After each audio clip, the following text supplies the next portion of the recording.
What's going on, fellow A plusers? It's your boy Adam Perez. We're back once again with a brand new episode reviews. We're gonna get into Creature Commandos episode number 4, and this time around, baby, I'm rocking my Creature Commandos shirt. That's right, my Secret Santa at work actually wound up picking me up this shirt this week, and so wearing it loud and proud for our Creature Commandos review. The only other T-shirt that I need right now from DC Studios is a Superman shirt, and not just the generic Superman shirt, but I want like the cinematic, like Superman S emblem kind of DC Studio shirt. That's the one that I'm really looking out for before the release of the Superman movie. But look, I'm eager to go ahead and get into Creature Commandos. I've really enjoyed how this series has certainly taken off. I got to admit, though, I'm a little bit bummed no GI Robot here this week. I know that we probably saw the fate of him last week. I was kind of hoping he might be rebuilt and brought back. Who knows? Maybe he will be certainly in the future, but no GI Robot in this week's episode, unfortunately. But despite that, I have really loved the addition of more Frankenstein in this episode. We saw him briefly in the beginning of this season, once the bride sort of came into question and things like that, kind of seeing what their relationship was like during the bride origin story. But he's fully in this episode and as menacing, certainly, as ever. Also, a couple other things that I enjoyed about this episode off the bat. 4 episodes in, we've gone from saving the princess to killing her. This is true chaos, but like in the best way, if you will, when it comes to this show. Also, really love the cool visuals that we wind up getting of the potential future that in the vision that Circe winds up showing to Amanda Waller in this episode. I mean, we get a couple glimpses of some people. Supergirl, Hawkgirl, I think, Wonder Woman in one scene, Superman, Vigilante, the Peacemaker, Batman also. I can't remember if I said Batman's name or not. I saw Starfire in here, Mr. Terrific. There's probably a couple other heroes that I certainly might have missed in there, but visually it was actually pretty stunning. But I do wonder if that's Gorilla Grodd behind her or marching along with her. I'm not quite sure, but maybe we'll learn a little bit more about this particular vision. And the Weasel storyline this week, man, just hit my feels, honestly.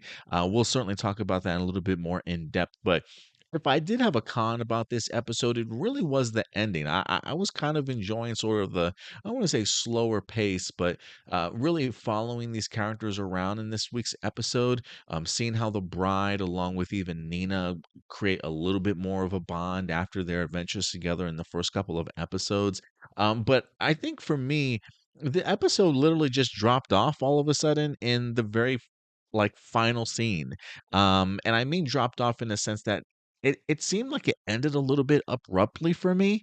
And I honestly thought the musical choice, sort of right after the impactful Weasel moment, just felt off to me. Like I know that James Gunn and his crew love to add sort of like, music to their content and stuff. I enjoy the music at times, but it can be used incorrectly. It can be used wrong. And it is just one of the, like, I was watching it again today for like the third time, and the subtitle said somber punk music or somber rock music. It just didn't feel that way to me. So I honestly felt that it kind of hurt the impact of Weasel's story a little bit towards the end, when like after he has his moment and his dreams and it comes back to reality and they're like, I wonder what he's dreaming about. It's like, oh, probably chasing squirrels. And then like that's the end of the episode.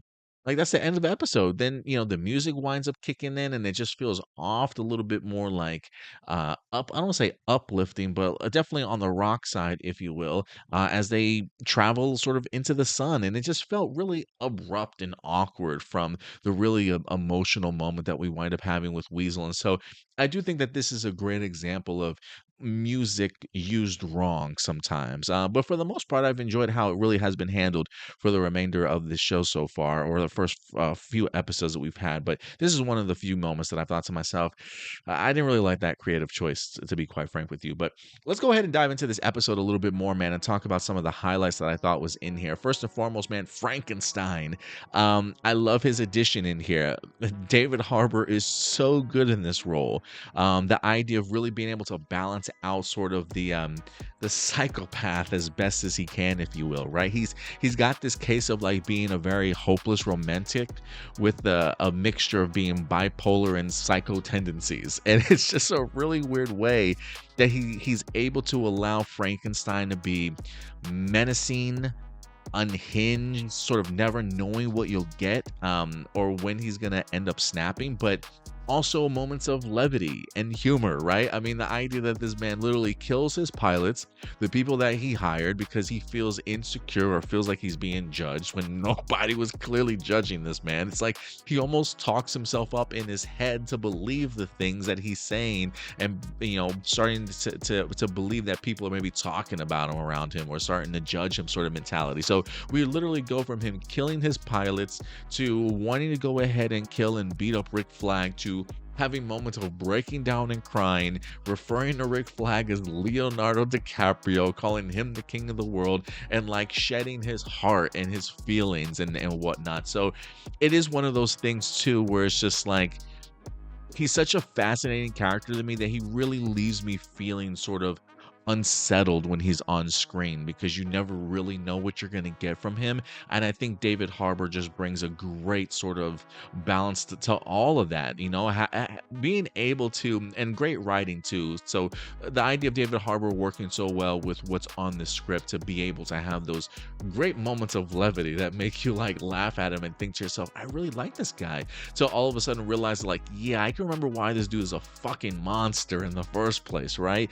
Even the little things that he says in the sense of, me and the bride, she plays these fetch me games. I'm like, no, dog, she just wants to get away from you, right? Like as far away from you as possible. And the fact that that's how he reads into it, it is very like sociopath or psychotic elements to this character that really makes him unsettling, but I think a really fascinating character all at the same time. I do find it as an interesting choice to have him and Rick Flag sort of team up together, but when you kind of take a step back, they're really like now two men with women that they quote unquote love, trying to save them and protect them. It feels like as toxic as it can possibly be, saving people for all certainly the wrong reasons, but it feels very much like Rick Flag is certainly on still that high that the princess certainly gives him, and is certainly pushing it back against his orders and what Amanda Waller has asked him to do. I mean,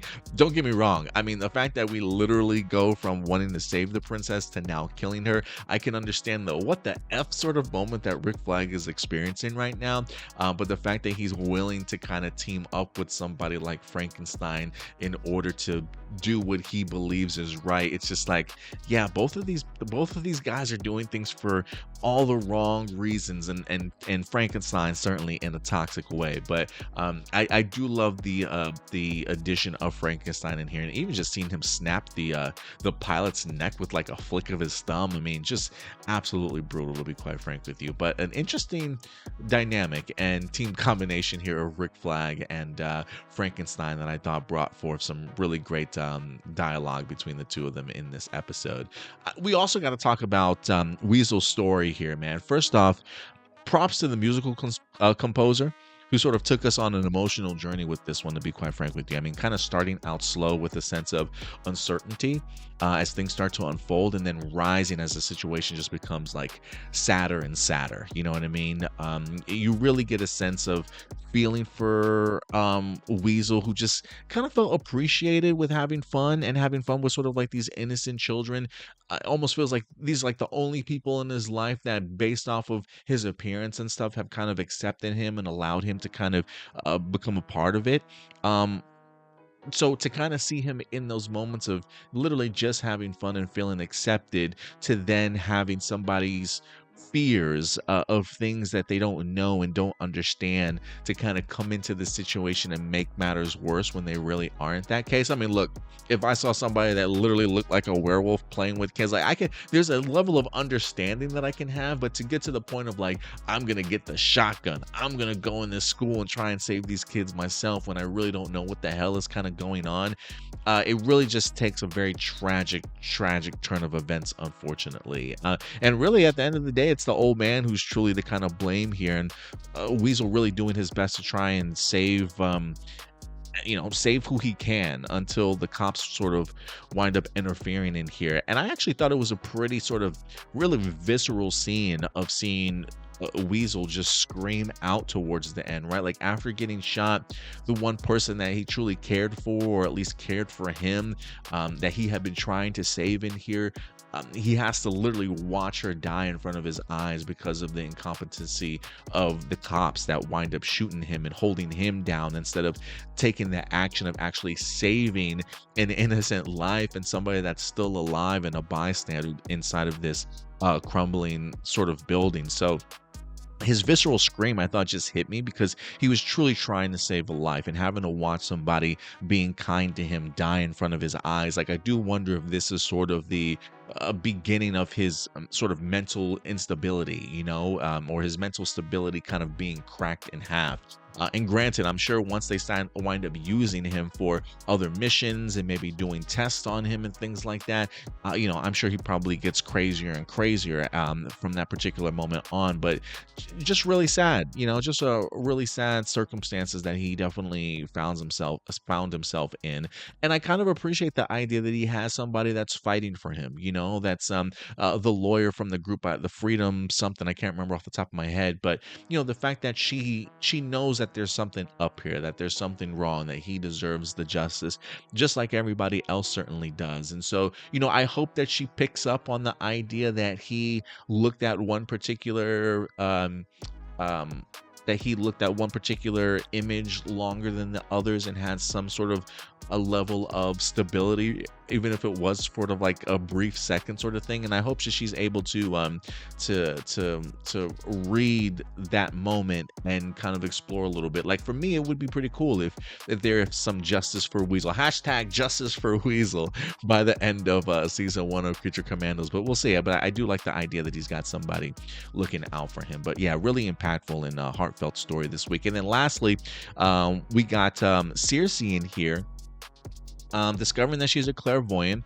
Visions come to her of the future. She's got no control over what it is that she sees.